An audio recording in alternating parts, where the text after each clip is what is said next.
Hello दोस्तों, success में आपका स्वागत है। सीआरपीएफ एचसीएम एग्ज़ाम 2023 24 फरवरी सेकंड शिफ्ट का जिसका हो चुका दोस्तों।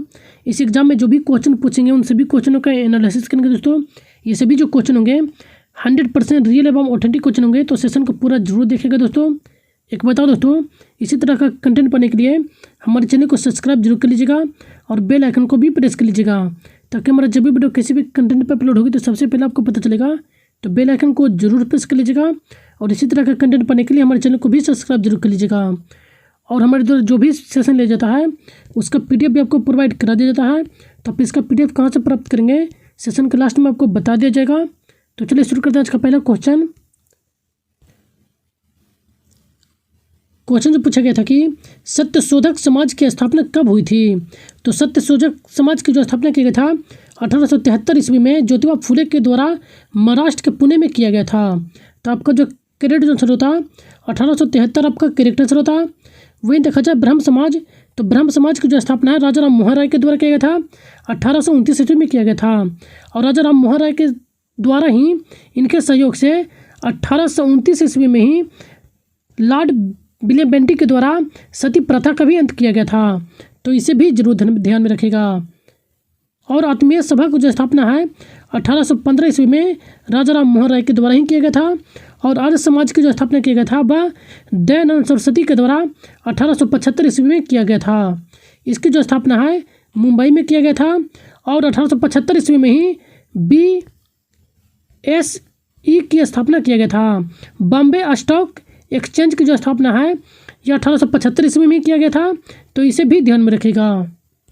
और BSE की जो मुख्यालय है बॉम्बे स्टॉक एक्सचेंज का, यह मुंबई में ही स्थित है। और मुंबई में ही दयानंद सरस्वती के द्वारा 1875 ईस्वी में ही आर्य समाज की भी स्थापना किया गया था।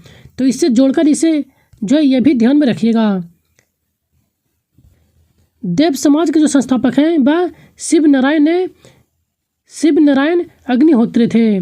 इन्होंने 1887 ईस्वी में देव समाज की स्थापना किया गया था। और देव समाज की जो स्थापना है संस्थापक वह श्रीधरलालु नायडू और केशव चंद्र सेन के द्वारा किया गया था। तो इसे ध्यान में रखिएगा। ये देव है देव समाज और जबकि यह वेद समाज है। तो इन दोनों को जरूर ध्यान में रखिएगा, दोनों में कन्फ्यूजन हो सकता है। तो इन सभी एक्स्ट्रा फैक्ट को जरूर ध्यान में रखिएगा, ये सभी मोस्ट इंपॉर्टेंट है दोस्तों। तो चलिए चलते हैं नेक्स्ट क्वेश्चन पर। नेक्स्ट क्वेश्चन जो पूछा गया था, निम्नलिखित में से किस क्रिकेटर के कोच को 2022 में द्रोणाचार्य पुरस्कार से सम्मानित किया गया है। तो क्रिकेटर रोहित शर्मा जो है, रोहित शर्मा के कोच को दिनेश जवाहरलाल को जो है इनको 2022 में द्रोणाचार्य पुरस्कार से सम्मानित किया गया है। ये क्वेश्चन जो है फर्स्ट शिफ्ट में भी क्वेश्चन पूछा जा चुका है, उसी को घुलाकर जो है यहाँ पे क्वेश्चन कर दिया गया है। तो चलिए चलते हैं नेक्स्ट क्वेश्चन पर। नेक्स्ट क्वेश्चन जो पूछा गया था, मोहिनीअट्टम कहाँ का नृत्य है। तो मोहिनीअट्टम जो केरल राज्य का है, तो केरल आपका करेक्ट आंसर होता। मोहिनीअट्टम और कथकली जो है ये दोनों केरल के प्रमुख शास्त्रीय नृत्य है। भरतनाट्यम, कथकली, कुचिपुड़ी, मोहिनीअट्टम और कथक, मणिपुरी, ओडिसी और सत्रिया, ये 8 जो हैं शास्त्रीय नृत्य हैं। तो इन सभी को जरूर ध्यान में रखेगा। मोहिनीअट्टम के जो प्रमुख कलाकार हैं इन्हें भी ध्यान में रखेगा। मोहिनी के जो प्रमुख कलाकार हैं वो है हेमा मालिनी, तारा, निडुगडी, भारती शिवाजी, श्रीदेवी, काला देवी, रागनी देवी, गीता गायक, के कल्याणी अम्बा, कनकरेली, ये सभी जो प्रमुख हैं मोहिनीअट्टम से संबंधित प्रमुख कलाकार हैं। तो इन सभी को जरूर ध्यान में रखेगा। तो चलिए इनसे जुड़े अन्य एक्स्ट्रा फैक्ट को देख लेते हैं। ये आपके प्रमुख जो है शास्त्रीय नृत्य है और किस स्टेट से संबंधित है यह भी आपको दे देगा। जैसे कि भारत का जो है भरतनाट्यम यह तमिलनाडु, कथकली केरल, मोहिनीअट्टम केरल, कुचिपुड़ी आंध्र प्रदेश, ओडिसी ओडिशा, मणिपुरी मणिपुर, कथक उत्तर प्रदेश और सत्रिया जो है आसाम। तो ये स्टेट वाइज भी इन्हें जरूर ध्यान में रखेगा।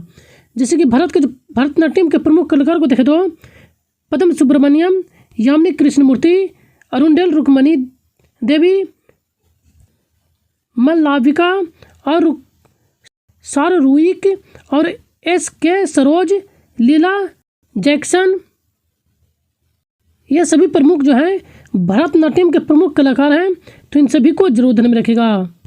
नेक्स्ट क्वेश्चन जो पूछा गया था 2022 में पद्म अवार्ड में जाकिर हुसैन को कौन सा अवार्ड दिया गया था? तो जाकिर हुसैन को जो 2022 में पद्म विभूषण पुरस्कार से सम्मानित किया गया था। तो पद्म विभूषण आपका करेक्ट आंसर होता। जाकिर हुसैन का जो संबंध है वह तबला वादक हैं, तो ये भी इनको ध्यान में रखेगा। तो चलिए अन्य महत्वपूर्ण पुरस्कारों को देख लेते हैं।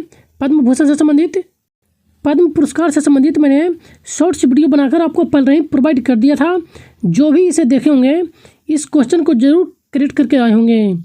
पद्म पुरस्कार 2023 की जो घोषणा किया गया था 74वें गणतंत्र दिवस के अवसर पर इसकी घोषणा किया गया था।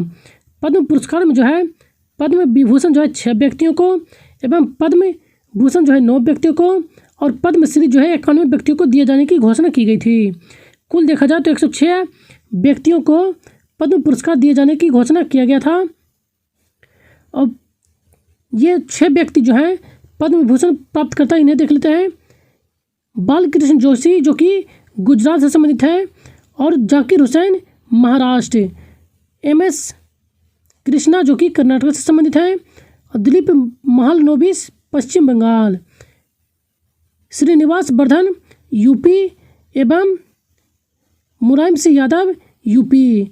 इन 6 व्यक्तियों को जो है पद्म विभूषण पुरस्कार से सम्मानित किया गया था, और 9 व्यक्तियों को जो है पद्म भूषण पुरस्कार से सम्मानित किया गया था। तो आप इन्हें भी देख लीजिएगा, आपको इनका PDF जो है प्रोवाइड करा दिया जाएगा। तो चलिए चलते हैं नेक्स्ट क्वेश्चन पर। नेक्स्ट क्वेश्चन जो पूछा गया था निम्नलिखित में से कौन सा शब्द जो है रियासत का पर्यायवाची शब्द है?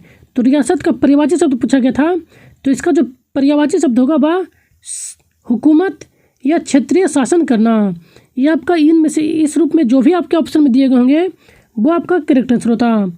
नेक्स्ट क्वेश्चन जो पूछा गया था सृष्टि का विलोम शब्द पूछा गया था।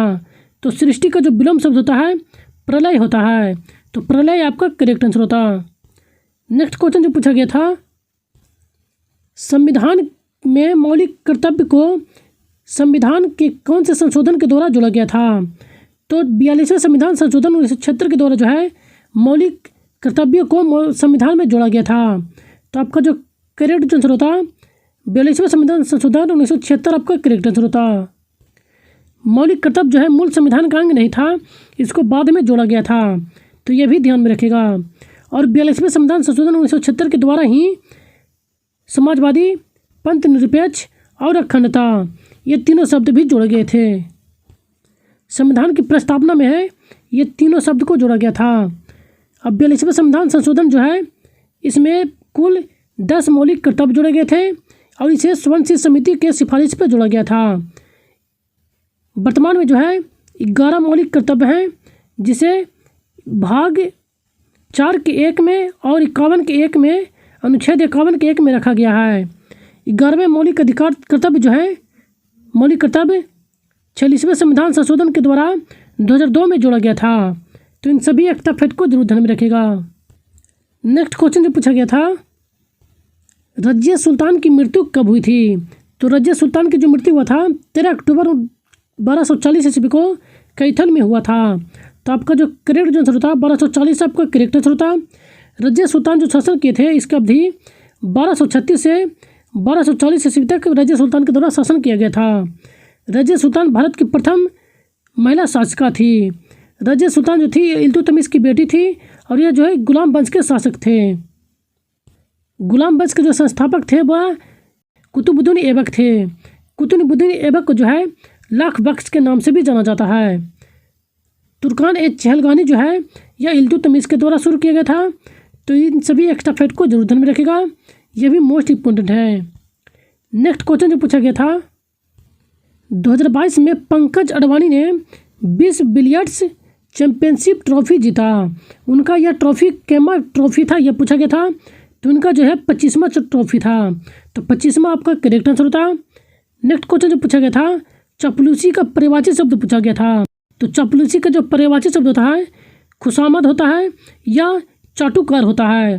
तो आप देख लीजिएगा इन स्वरूप में जो भी आपके ऑप्शन में दिए गए होंगे वो आपका करेक्ट आंसर होता। नेक्स्ट क्वेश्चन जो पूछा गया था बेकिंग सोडा का रासायनिक नाम पूछा गया था। तो बेकिंग सोडा का जो रासायनिक नाम होता है वह सोडियम बाइकार्बोनेट होता है, जिसका सूत्र NaHCO3 होता है। तो आपका जो करेक्ट आंसर होता है सोडियम बाइकार्बोनेट आपका करेक्ट आंसर होता है। अन्य प्रमुख फार्मूलों को देखें तो साधारण नमक, जिसे सोडियम क्लोराइड के नाम से भी जानते हैं, इसका सूत्र NaCl होता है।